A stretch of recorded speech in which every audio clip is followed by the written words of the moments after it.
Esta primera capacitación se llama Violencia Laboral, Aspectos Legales y Jurisprudencia. Normativa aplicable, antecedentes y fundamentos normativos de la Constitución Nacional, Ley de Contrato de Trabajo y otras leyes complementarias, aspectos prácticos, recursos institucionales, la Oficina de Asesoramiento sobre Violencia Laboral, procedimientos de consulta y tratamiento de denuncias, otros ámbitos jurisdiccionales, criterios para organizaciones sindicales. Las expositoras, Sonia Sago, la abogada, la doctora Sonia Sago, un aplauso para ella, la invitamos a pasar. Y Lali Feldman, del equipo técnico de la OABL. Me toca hablar de los aspectos normativos. Yo sé que es un tema árido, ¿sí? Pero de todas maneras la idea es munirnos de información, conseguir herramientas que en el caso de lo jurídico tienen que tener cierta precisión, ¿no es cierto? Para poder buscar soluciones, para poder dar pelea con cierto fundamento, para ver de qué manera se puede evolucionar. Todos sabemos lo del convenio 190, que seguramente no en muy largo plazo redundará en una ley, pero por el momento nos manejamos con otras herramientas que surgen de la Constitución, de la Ley de Contrato de Trabajo y de otras leyes que nos pueden servir en el día a día. Y no solo para la parte de la judicialización, que es lo que no buscamos, que es lo que tratamos de evitar. Ustedes saben que la oficina trabaja mucho en lo que es prevención. Bueno, con la red se ha trabajado mucho en todo eso. Pero hay circunstancias a lo largo de la vinculación laboral que obligan a tomar decisiones o a hacer planteos o a hacer peticiones o a buscarle la salida a una situación que parece ser de violencia laboral en un proceso en el que se estaría consolidando alguna forma de violencia, y a veces conociendo estas herramientas podemos ayudar a los trabajadores y trabajadoras de manera concreta y lo pueden ir sorteando más o menos exitosamente. Así que bueno, nada, un poco de buena voluntad para escuchar de leyes y después de lo que... Yo sé que a veces es tedioso, pero después todas las dudas que tengan o si no soy clara, pregúntenme. Sabiendo que hay colegas, ¿no? Hay abogados acá, sí, ahí veo que, bueno, discúlpenme los demás que a veces de algunas precisiones que a ellos les pueden servir puntualmente, ¿sí? Bueno, por supuesto que siempre empezamos con la Constitución, el 14 bis, que establece todos los derechos de los trabajadores y de los gremios. Comienza diciendo que el trabajo en sus diversas formas gozará de la protección de las leyes y asegurará al trabajador, entre otras tantas cosas, condiciones dignas y equitativas de labor. Bueno, la frase lo dice todo. De alguna manera yo siempre digo que la Constitución, la Ley de Contrato de Trabajo no usan el concepto de violencia laboral porque en esa época no se hablaba. Pero si está diciendo en primer lugar que es voluntad de los constituyentes asegurar condiciones dignas y equitativas de labor, está claro que esto es una voluntad del legislador de no consentir ninguna forma de abuso de poder, ninguna forma de violencia laboral. Esta cláusula en algún momento fue interpretada de manera restrictiva, ¿no? Acotada, como que solo se refería a las condiciones de seguridad e higiene y a la jornada limitada. Bueno, eso fue superado, por suerte. Ahora todos los doctrinarios y la mayoría de los jueces la interpretan en un sentido amplio y la han invocado varias veces, inclusive después creo que va a venir el doctor Claudio Virgilis y le va a hablar de fallos donde se condena por haber habido violencia laboral y se menciona el artículo 14 bis en este párrafo. Aparte de eso, tenemos unas normas genéricas que surgen de la Ley de Contrato de Trabajo. Esas normas genéricas son interesantes también porque en general cuando las estudiamos en Derecho las pasamos por arriba, parecen puro palabrerío y no es así en absoluto. También son cláusulas que se invocan y también son cláusulas que tienen un contenido concreto a la hora de evaluar situaciones de violencia laboral o de cualquier forma de abuso. En este PowerPoint que tengo, yo les menciono, es un poco también específico, pero no menos interesante, recordar cuáles son los principios que inspiran la ley de contrato de trabajo y el derecho de trabajo en sí.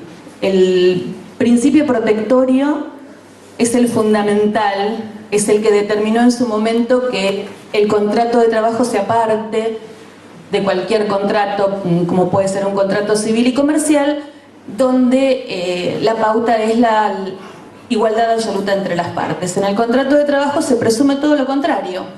Hay una parte que está en una situación de inferioridad que por supuesto que no es moral ni intelectual, sino una inferioridad negocial, dicen los autores. No estamos, trabajadores y las trabajadoras, en condiciones de negociar de igual a igual ni el acceso al trabajo, ni el ascenso, ni la carrera, y muchísimo menos la extinción, dejando de lado las excepciones, ¿sí?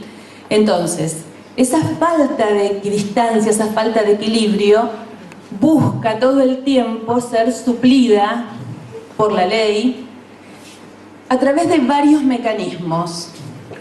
En eso se traduce más que nada el principio protectorio. Entonces, cuando existe duda sobre qué norma aplicar a una situación dada, siempre dentro del contrato de trabajo, hay que resolver aplicando siempre la que más beneficia al trabajador. Y cuando surgen dudas sobre la interpretación que se le debe dar a una norma, yo les digo norma porque puede ser la ley, puede ser el convenio, puede ser un estatuto, puede ser un reglamento interno, ¿sí? No sabemos qué sentido, qué interpretación darle. Debemos interpretarlo siempre también en el sentido que más favorece al trabajador. Junto a este principio, y no menos importante, está el principio de no discriminación. Tengan en cuenta que la violencia laboral muchas veces asume esta forma, ¿no? La de la discriminación, o entre sus muchas manifestaciones la incluye. De manera directa, de manera solapada, es muy frecuente el trato discriminatorio.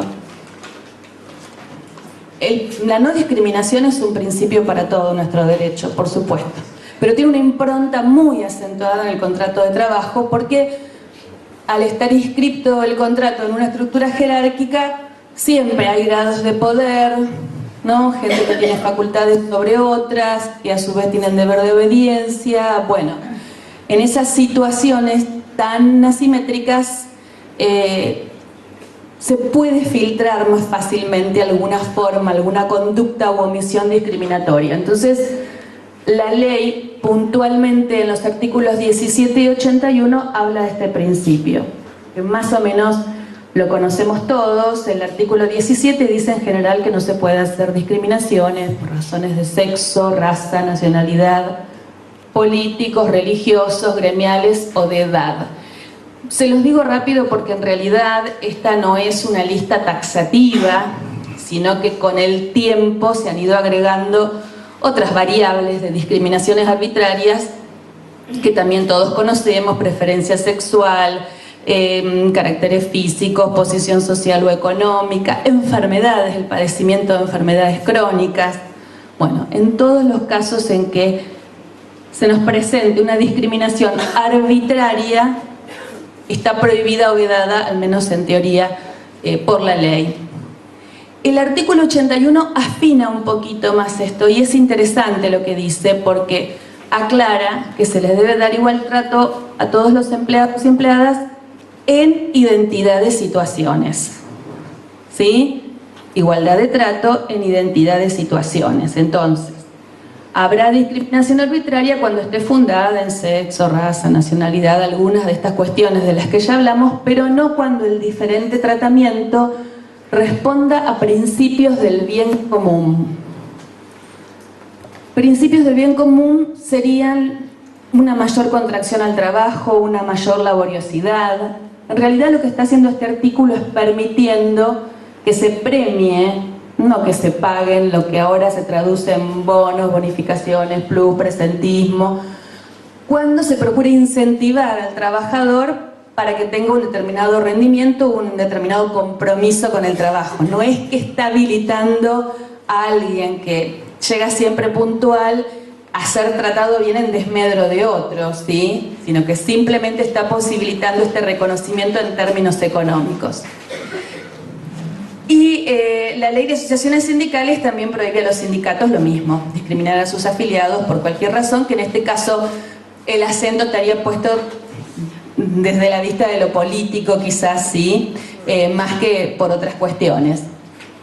Tenemos una ley relativamente reciente, que es la Ley de Penalización de Actos Discriminatorios, 23.592, que es una ley que se aplica para todos, todas y todes, no solamente en el ámbito del derecho del trabajo, pero ha tenido una aplicación concreta por demás interesante en algunos casos que han llegado a la justicia.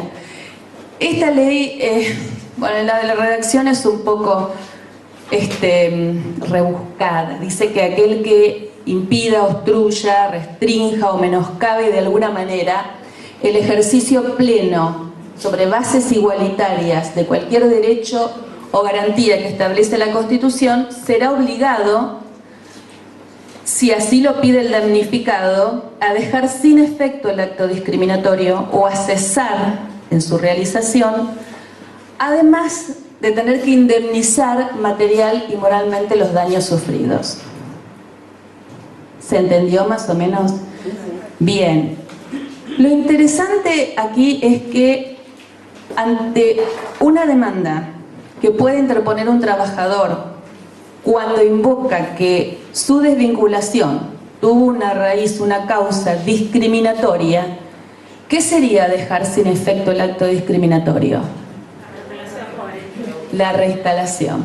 Bueno, a ver, no todas las cámaras del fuero laboral y no en todas las jurisdicciones se han decidido, se han inclinado por esa solución, pero es un planteo que se ha reiterado y que ha caminado, ha tenido éxito en muchos casos, y es por demás interesante porque estamos a falta de una ley específica que, si Dios quiere, vamos a tener. Se ha recurrido a estas otras leyes complementarias, y el juez del trabajo, que también tiene que tener estas pautas de las que hablamos, la toma de buena fe y ha hecho esa lectura.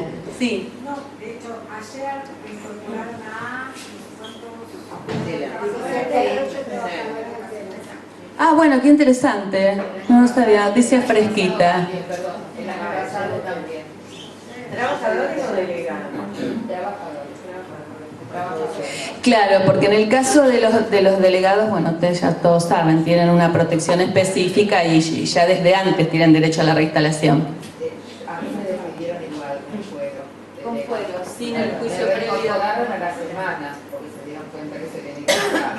Pero sí hubo dos casos, otra compañera. ¿Vieron eso por no conocer las leyes? Son aburridas, pero hay que saberlas. Bueno,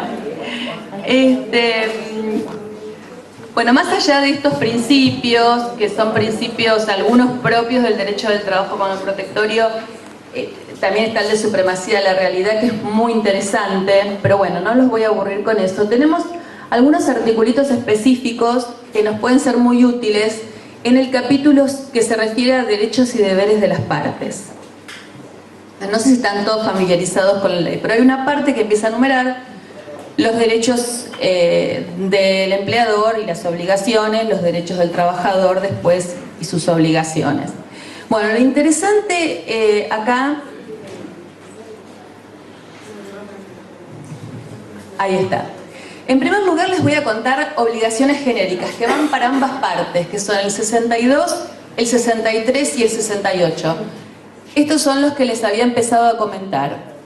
El 62 dice que las partes tienen que cumplir todas aquellas conductas a las que los obliga su contrato de trabajo, las que se desprenden del mismo. No es importante, eso sí es un palabrerío, pero lo que sí es importante es lo que dice al final. Dice, apreciados con criterios de colaboración y solidaridad.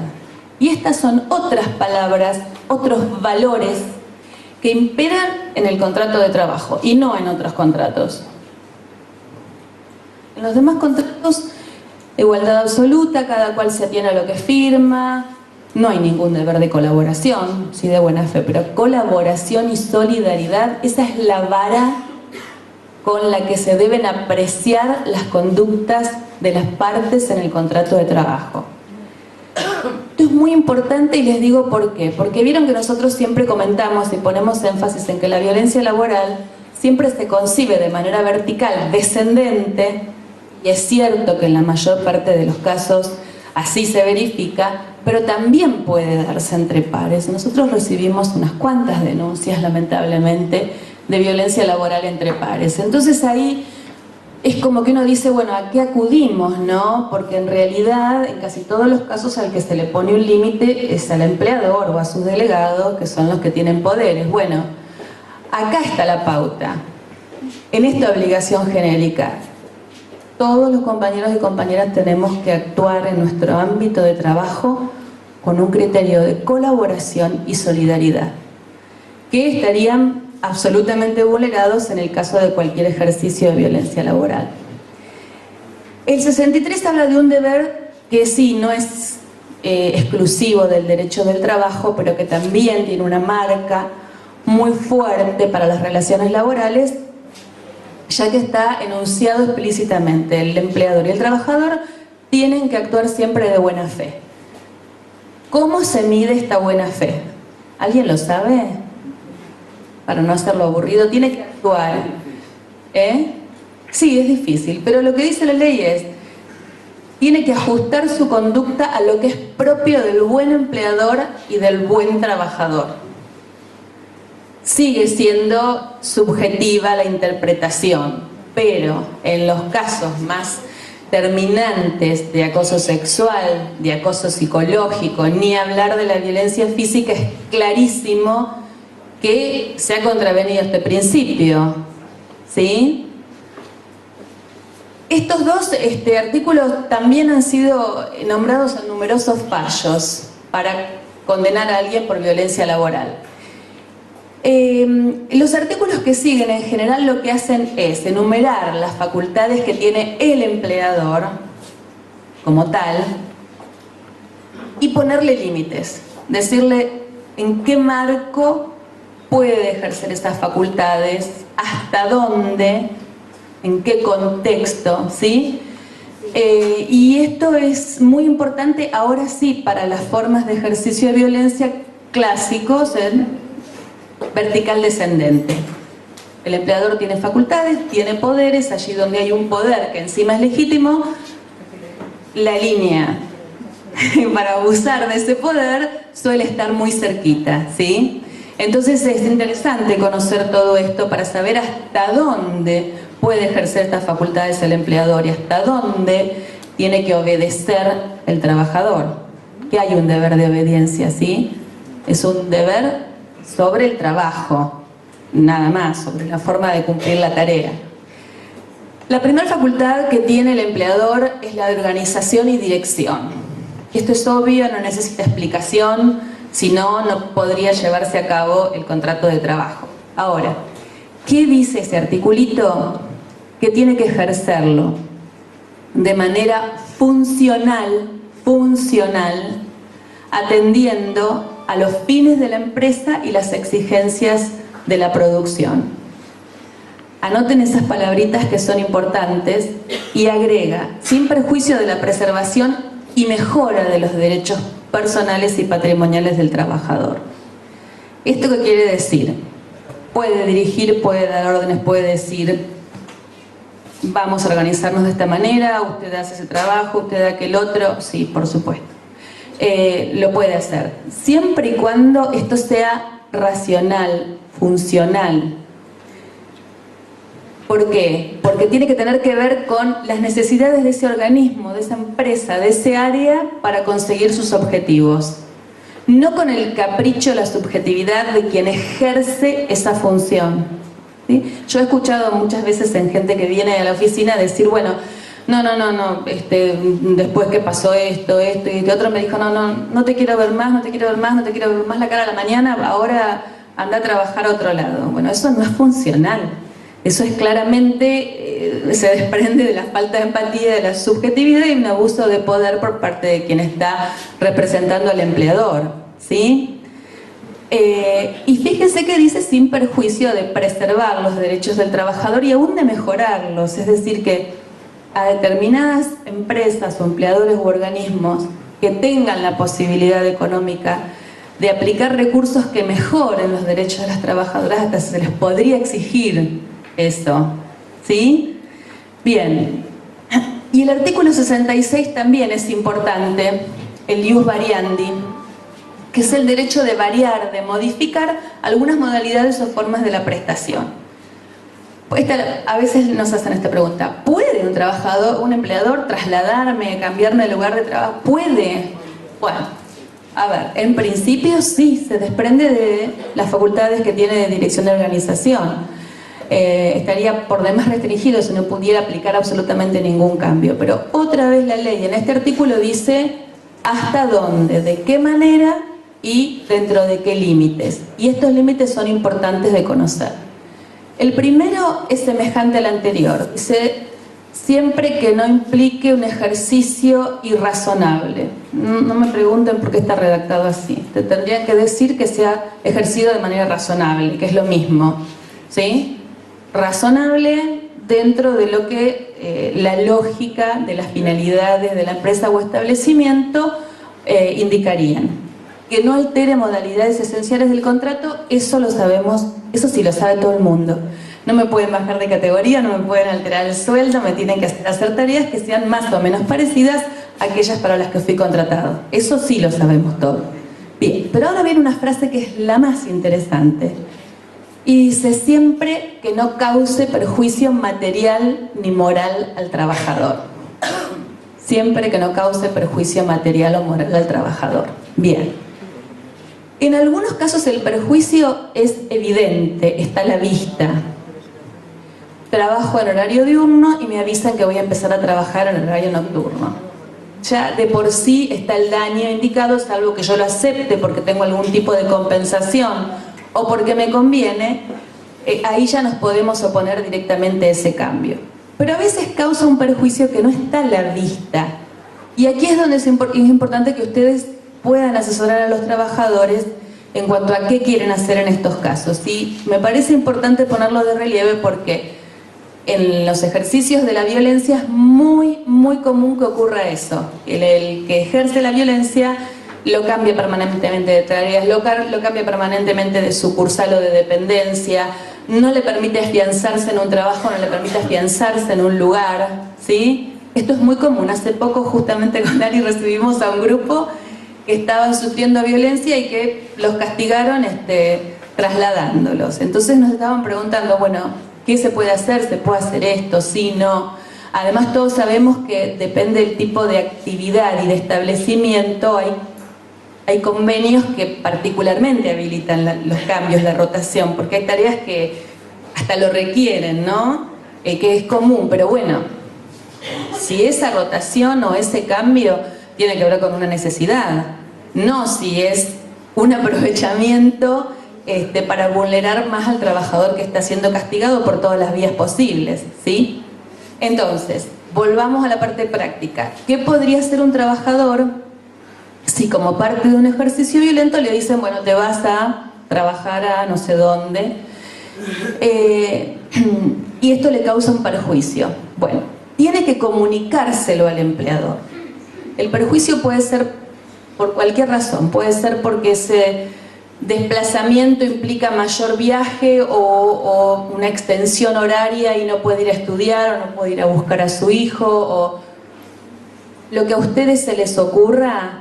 Hay que manifestarlo, como por una nota acompañados por el sindicato o por un telegrama laboral que a veces cae mal, pero bueno, a veces no queda otro camino. Ustedes saben que es gratuito y que es informal, así que ustedes se lo pueden ayudar a redactar. Donde hay abogados mejor, pero si no, con palabras de ustedes, el cambio de sucursal o el cambio de horario me causa este perjuicio, solicito se lo deje sin efecto.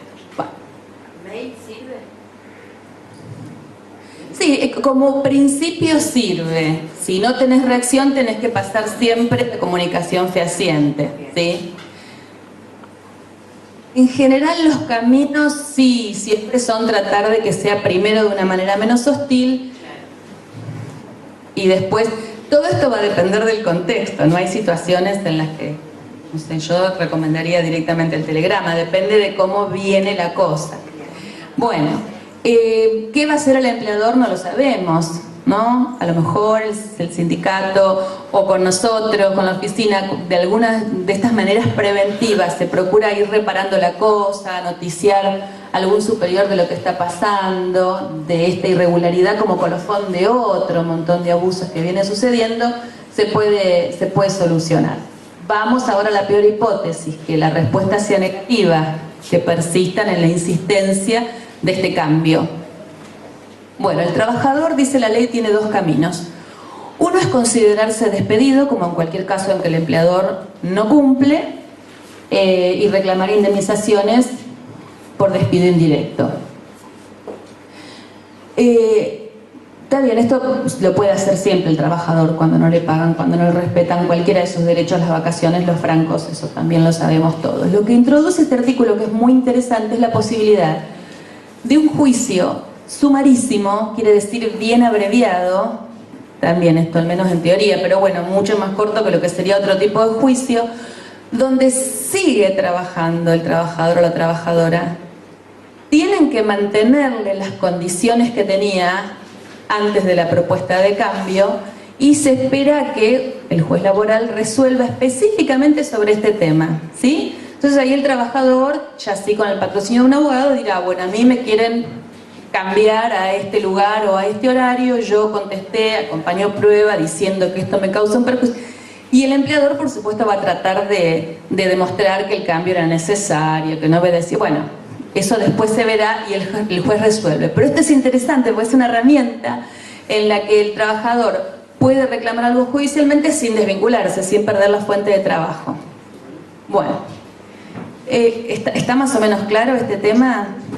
Bien. Y este artículo, que está puesto al final de la enumeración de todos los derechos y los poderes del empleador, es genérico también. Dice que todas estas facultades que tiene el empleador, inclusive también la facultad disciplinaria, de la cual no les hablé, pero si quieren hablamos un poquito, tiene que ser ejercida en el marco de la ley, los convenios, los estatutos y demás, atendiendo siempre el respeto debido a la dignidad del trabajador y evitando toda forma de abuso de derecho. Si la violencia laboral es una forma de abuso de poder que tiene por finalidad excluir o someter al trabajador, es clarísimo que este artículo, sin decir que está prohibida la violencia laboral, de alguna manera nos da una pauta concreta para entender que sí, que la voluntad del legislador es evitar toda forma de abuso de derecho, ¿sí? Así que esto también lo pueden invocar. Bueno, me están apurando acá. Sí, yo soy larguera, yo sé. Entonces, nada, una sola cosita práctica más quiero decirles, que a veces otra forma de ejercer la violencia laboral incluye esto de aplicar sanciones todo el tiempo y por cualquier cosa, ¿sí?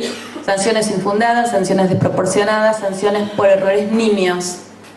Entonces, el trabajador cree que lo que tiene que hacer es no firmar o firmar en disconformidad, y en realidad el trabajador no puede negarse a esa facultad disciplinaria. Si no lo firma, le van a mandar una carta de documento. Pero hay algo que sí puede hacer y que me gustaría que todos ustedes sepan para informarles a la gente que venga con estas cuestiones, que es dentro de los 30 días rechazar esa impugnación como por telegrama laboral. Esto sí, por telegrama laboral. Esto es importante. La gente que viene a hacer denuncias muchas veces nos cuenta que ya tiene 3 sanciones. Obviamente lo están preparando para despedirlo con una supuesta justa causa, ¿sí?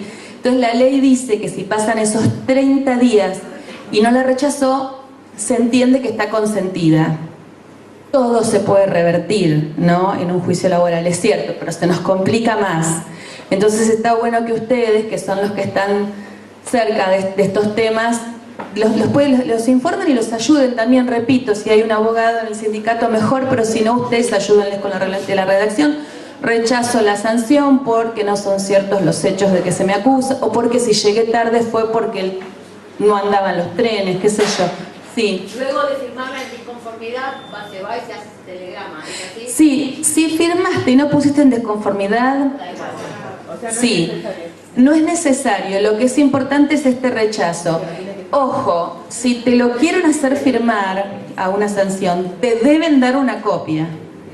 Si no les dan una copia, ahora te cuento, si no les dan una copia, ahí sí que el trabajador diga, ay no, si no me dan una copia, mándenme una carta de documento, porque la defensa que vos ejercés por un telegrama lo tenés que hacer en base a algo que tenés a la vista. Si vos no sabés, porque a veces en las sanciones te ponen otras cosas diferentes de las que te dijeron. Pero hay gente que les dicen, ay, no me estás rindiendo, no llegaste a, no sé, a determinadas ventas, o qué sé yo, te vamos a aplicar una sanción. Cuando le van a decir a un abogado esto, el abogado dice, es una barbaridad, no se puede aplicar una sanción por no llegar a un determinado rendimiento. Entonces, en la sanción a veces te ponen otra cosita, por desobedecer órdenes e instrucciones, ¿sí? Entonces hay que saber qué sanción te aplican, para qué fecha te la aplican y cuál es la causa invocada. Y en base a eso vos ejerces tu defensa. ¿Qué pasa después? No conozco ningún caso, lamentablemente, de un empleador que deje sin efecto una sanción, porque uno la rechaza y pide que se deje sin efecto, ¿sí? El empleador, la verdad es que no conozco casos en que haya dado marcha atrás. Si alguien lo conoce, cuénteme, pero yo no lo conozco. Lo que sí sucede es que en el legajo de cada trabajador, ese antecedente negativo queda enervado, por así decirlo, por el telegrama donde uno ejerce su defensa. Entonces después ya no le es tan fácil al empleador fraguar ese despido con justa causa, ¿entienden? Va a tener que demostrarlo, y cómo, pues el trabajador no consintió absolutamente ninguna sanción. Bueno, quiero redondear con la ley de protección integral a la mujer, que sí habla de violencia laboral. Lamentablemente para los compañeros, por el momento somos nosotras las beneficiadas, quizás porque también somos históricamente las más perseguidas. Esto ya estaba, ¿o querés decir algo? No, esto lo mencioné. Lo del despido, bueno, si quieren se los paso por arriba. Esto lo voy a mencionar después, espera, porque quería hablar, creo que Claudio Virgili, sobre ese tema. Pásame a la ley de protección integral a la mujer, que no, esa no quiero pasarla por alto. Ustedes saben que esta ley, que procura que las mujeres vivamos en un mundo sin violencia en todos los ámbitos, describe los tipos de violencia y después las modalidades que contemplan los espacios en donde nosotras nos movemos, nos realizamos, para que cada uno de ellos esté libre de violencias. Y menciona específicamente la violencia laboral en el artículo 6, inciso C. Dice que es aquella que nos discrimina en el ámbito laboral, tanto privado como público, que esa es otra ambición que tenemos cuando salga la ley, que se aplique tanto a los ámbitos, que se unifique eso, ¿no?, a los ámbitos privados y públicos, dificultándonos el acceso al contrato de trabajo, la contratación, el ascenso o la carrera, o a la hora de la extinción. Como exigiéndonos requisitos que tengan que ver con nuestra apariencia física, edad, estado civil, situación de maternidad, o exigiéndonos que nos realicemos un test de embarazo. Yo agregaría acá, cuando nos preguntan si estamos casadas o en pareja y si pensamos tener hijos o no, algo que ocurre con demasiada frecuencia. Después agrega que también se vulnera este principio cuando no se respeta lo de igual remuneración por igual tarea, lo cual todavía está en una expresión de deseos, y tendremos que comprometernos todos y todas para que esto sea una realidad en algún momento. Y también incluye específicamente el hostigamiento psicológico, en lo que creo que es una pequeña redundancia, pero bueno, está bien incluirlo.